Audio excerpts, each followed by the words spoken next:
Hola, buenos días.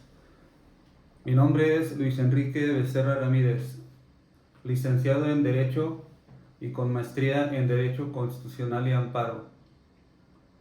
Hoy vamos a platicar de un tema bien importante en el cual todos nos vemos involucrados en algún momento. Vamos a hablar de los contratos. Vamos a hablar del contrato en general como fuente de las obligaciones.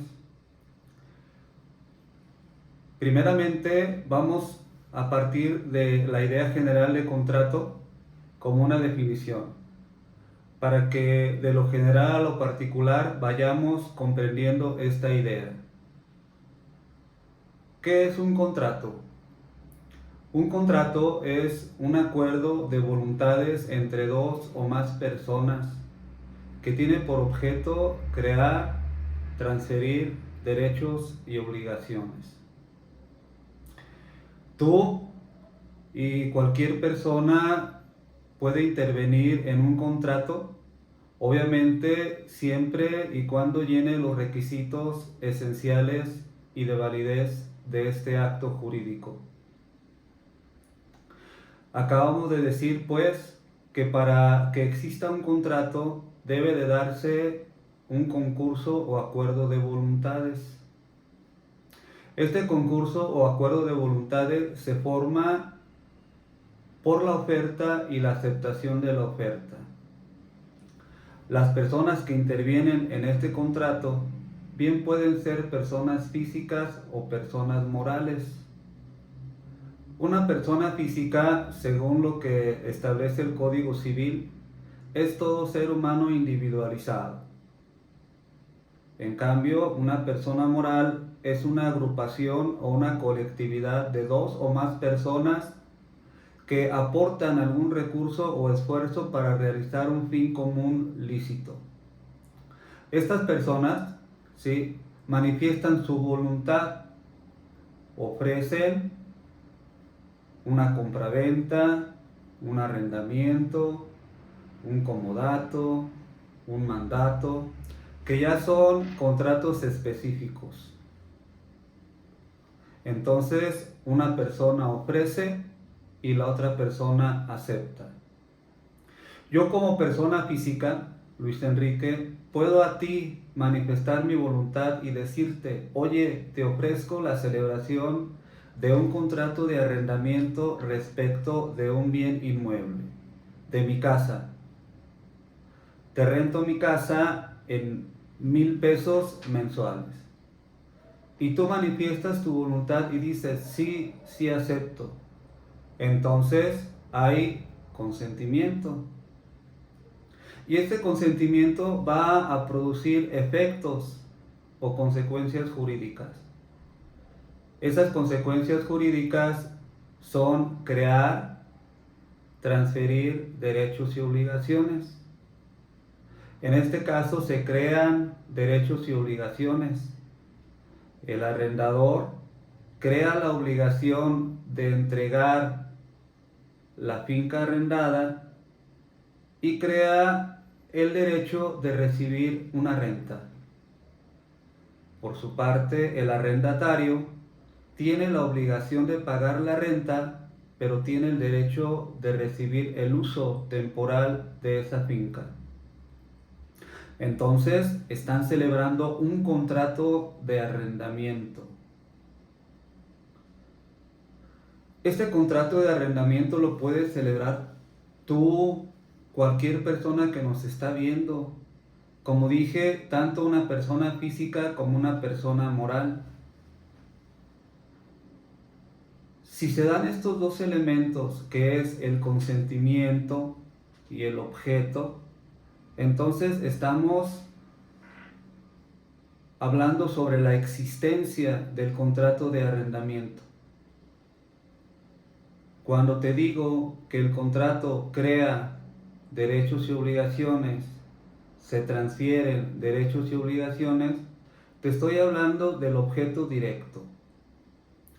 Pero el objeto indirecto se refiere a la cosa que es materia del contrato de arrendamiento.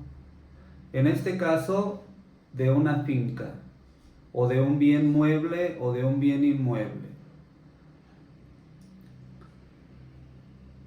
Esa finca o esa cosa que es objeto del contrato de arrendamiento debe de llenar varios requisitos. ¿Cuáles son esos requisitos? La cosa que es objeto del contrato debe ser física y jurídicamente posible. Debe ser determinada o determinable en cuanto a su especie y debe estar en el comercio. Si se llenan estos tres requisitos, entonces no tendrás ningún problema con la existencia del contrato, ya que si la cosa objeto del contrato de arrendamiento, por ejemplo, una casa que se renta para habitarla, ese bien inmueble, la casa, sí tiene una existencia física, existe en la naturaleza, entonces llena el primero de los requisitos. La casa debe ser determinada, es decir, deben de establecerse con toda claridad y precisión las características de la cosa que se está rentando. Y debe ser o debe estar más bien en el comercio. ¿Qué significa esto? Estar en el comercio significa que la cosa dada en arrendamiento sea susceptible de apropiación. ¿Y cuáles son las cosas que son susceptibles de apropiación? Las que están precisamente dentro del comercio. ¿Y qué cosas están dentro del comercio? Pues las cosas que por su naturaleza pueden ser poseídas por un individuo individualmente, o bien las cosas que por disposición de la ley sí pueden ser apropiadas por los particulares. Por lo tanto, si la cosa no puede ser poseída por alguien individualmente, como por ejemplo una estrella, el sol, la atmósfera, esas cosas no pueden ser poseídas individualmente. En cambio, sí, la casa habitación sí puede ser poseída individualmente. Además, la ley declara ese bien que sí es reductible a propiedad particular, es decir, que sí puede ser un objeto de propiedad particular, porque hay cosas que aun cuando existen en la naturaleza están fuera del comercio porque así lo determina la ley. Las cosas propiedad de la nación, las cosas de uso común, las cosas que la ley las declara como ilícitas o ilegales, estas cosas no pueden ser susceptibles de apropiación por los particulares y por lo tanto están fuera del comercio. Entonces, para que un contrato exista, deben de darse estos dos elementos que te he comentado: el consentimiento y el objeto. Pero no basta que ese contrato tenga existencia jurídica y por tanto se produzcan los efectos jurídicos. Ahora debes de tomar en cuenta que ese contrato tenga validez jurídica. Y para que un contrato tenga validez jurídica deben llenarse u observarse 4 elementos o 4 requisitos. Primer requisito: que las personas que intervienen en el contrato tengan capacidad jurídica. Segundo requisito: que las personas que intervengan en el contrato observen las formalidades establecidas por la ley.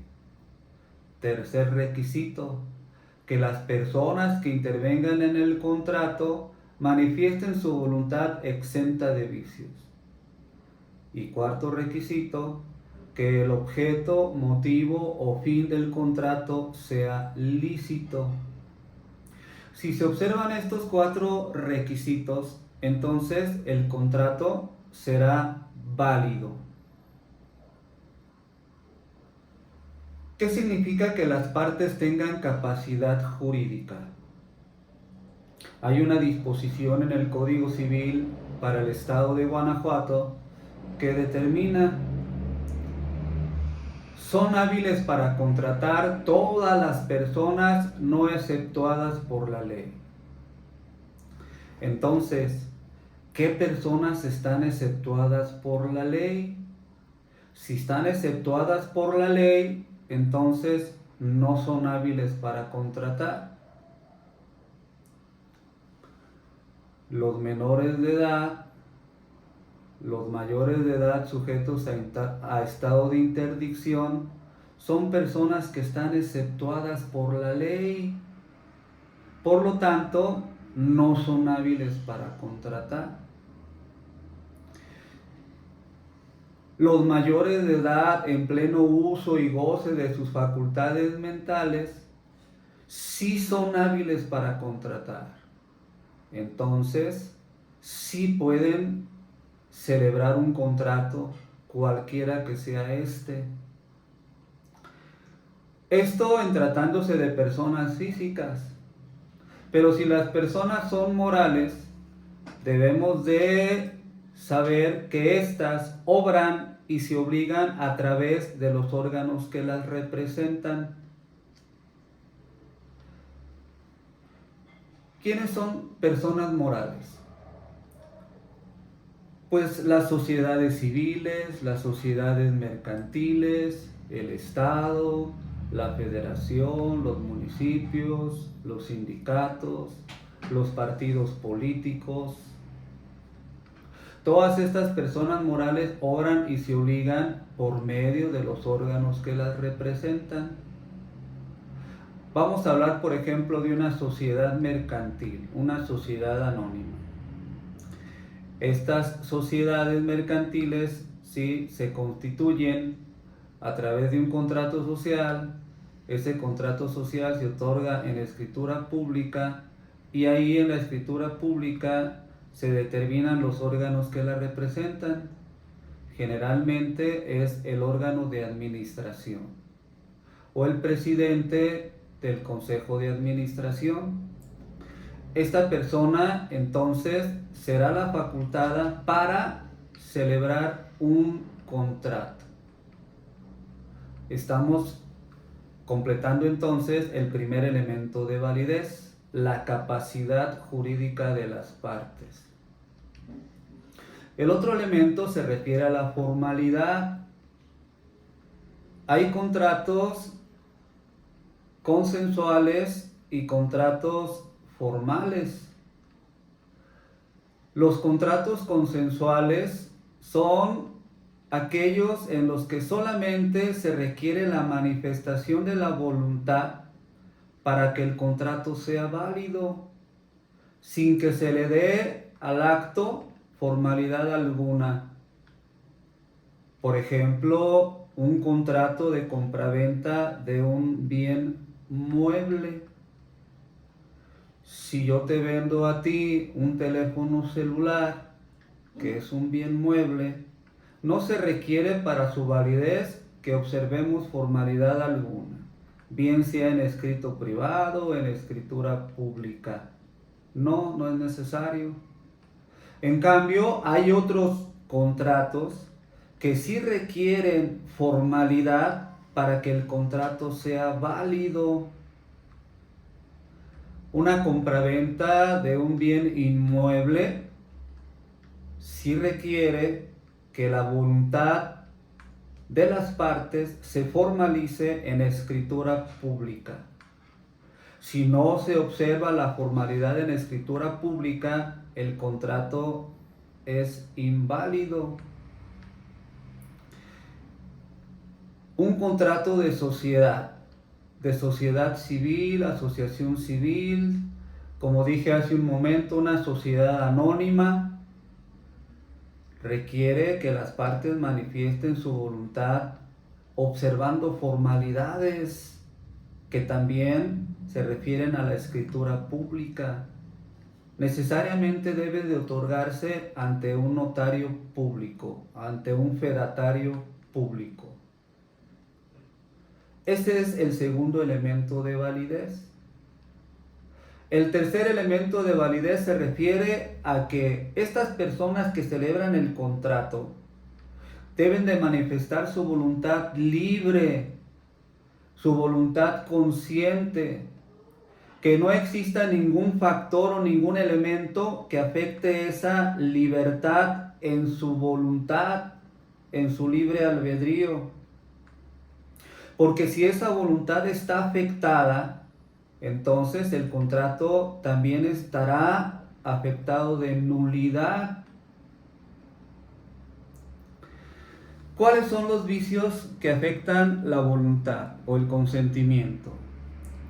El error, el dolo, la violencia, la mala fe. Rápidamente te voy a decir en términos generales qué significa cada uno de estos conceptos jurídicos. El error es una falsa apreciación de la realidad. La realidad la captamos a través de los sentidos, ¿sí? A través de la conciencia que nos permite conocer nuestro entorno, que nos permite conocer lo que estamos viviendo. Pero en ocasiones, ¿sí?, esa percepción y esa conciencia nos pueden jugar malas pasadas, ¿sí? Y nosotros podemos observar algo, una cosa o un bien en el cual no tengamos una perfecta apreciación de la misma y creemos que estamos comprando o que estamos rentando determinada cosa, pero no es así. ¿Por qué? Porque hay una falsa apreciación de la realidad, es decir, tenemos un error.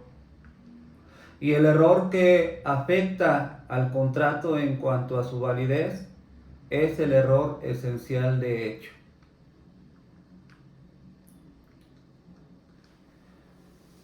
¿Qué es el dolo? El dolo también es un vicio de la voluntad. En el dolo hay una actividad porque la legislación civil dispone. Hay dolo, o más bien, obra con dolo quien induce al error a otra persona. Pero esa inducción al error es a través de engaños, a través de sugestiones o a través de artificios. ¿Sí? Yo puedo emplear esos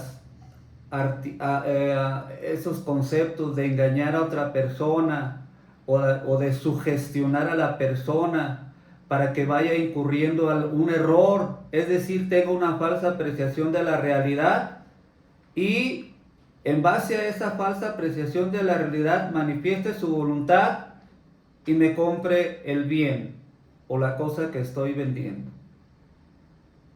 Y si ese error o ese hecho es el motivo que determina su voluntad para comprar, entonces estamos hablando de ese error esencial de hecho. La violencia. ¿Qué es la violencia? La violencia es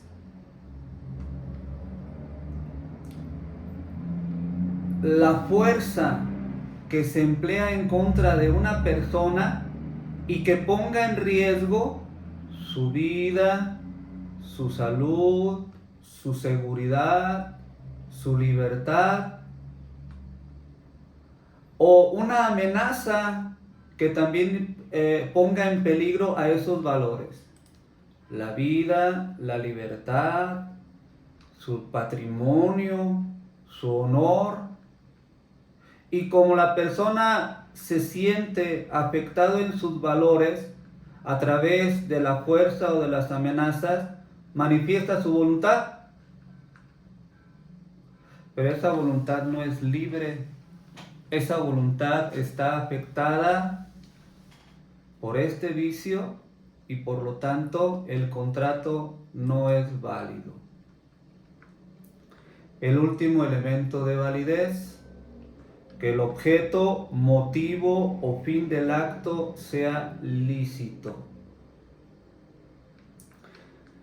En la codificación civil te vas a encontrar algunas normas que establecen lo siguiente: los actos ejecutados contra el tenor de las leyes son nulos. La ilicitud en el objeto, motivo o fin del acto produce su nulidad, ya sea absoluta o ya sea relativa, según lo dispongan las leyes. Entonces, el objeto, motivo o fin del acto debe de ser lícito. Si una sociedad civil persigue un fin ilícito, entonces la sociedad civil estará afectada de nulidad.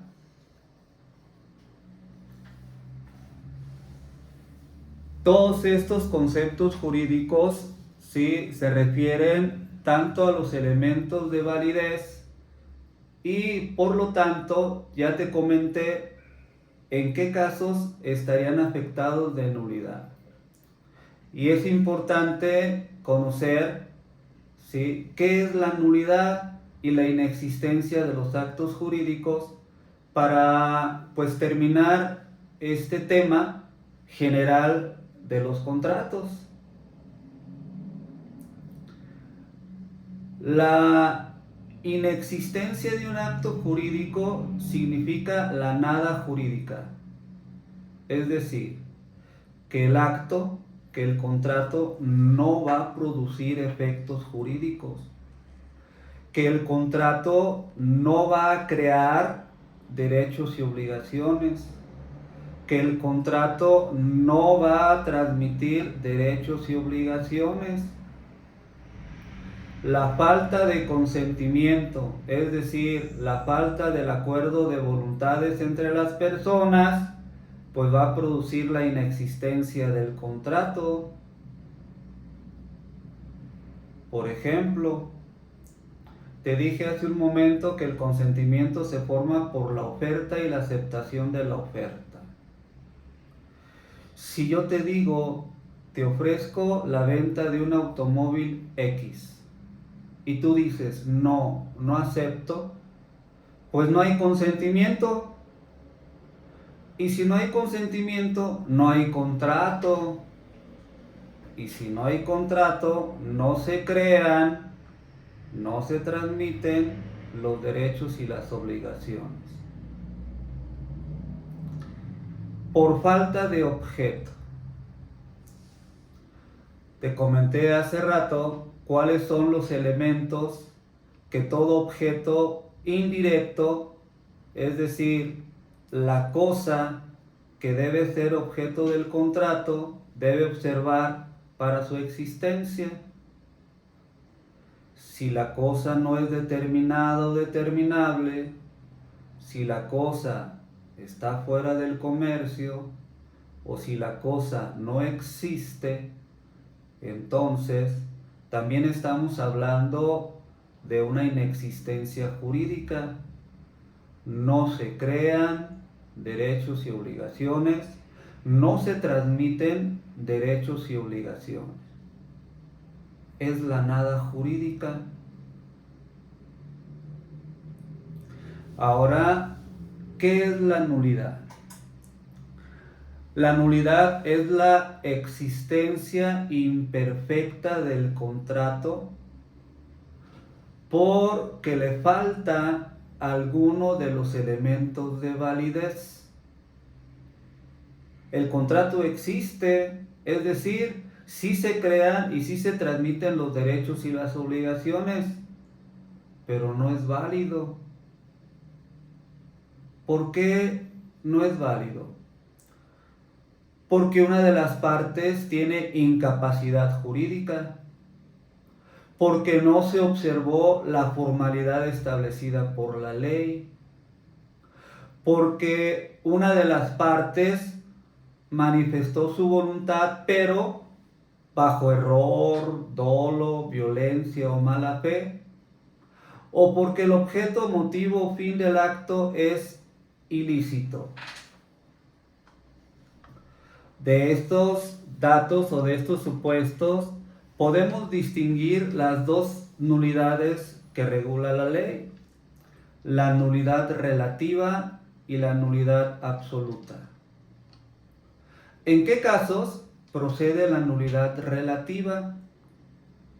Primero, cuando una o ambas de las partes tienen incapacidad jurídica. Segunda, cuando no se observan las formalidades que establece la ley. Tercera, cuando existen vicios en la voluntad. En cambio, la nulidad absoluta se va a producir cuando el objeto, motivo o fin del acto es ilícito. Ahora bien, ¿por qué es nulidad relativa? Es nulidad relativa porque el contrato puede convalidarse. De ser nulo puede pasar a ser válido. ¿Por qué? ¿Por qué se da esa situación? Por ejemplo, el contrato que es nulo por falta de la formalidad establecida por la ley puede perfeccionarse si al contrato se le da la forma establecida por la ley. Por ejemplo, un contrato de compraventa de un bien inmueble, de una casa, de un terreno, de un edificio. Si se hace solamente en escrito privado, ese contrato existe, pero está afectado de nulidad relativa por falta de forma. Pero si se le otorga a ese acto la formalidad establecida por la ley, se convalida. ¿Sí? Entonces, la nulidad es relativa. También, si transcurre el tiempo que establece la ley, es decir, que ese contrato puede convalidarse por el solo transcurso del tiempo, es prescriptible. En cambio, en la nulidad absoluta, ese acto no puede convalidarse, ni aún por el transcurso del tiempo, ¿sí?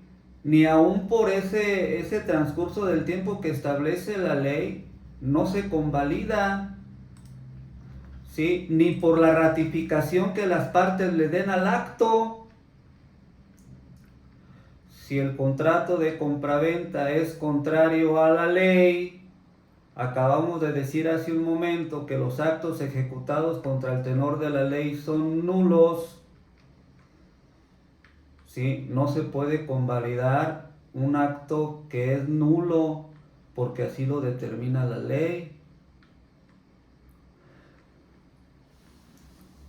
Todos estos elementos debes de tomarlos en cuenta para que puedas tú celebrar un contrato perfectamente existente y perfectamente válido.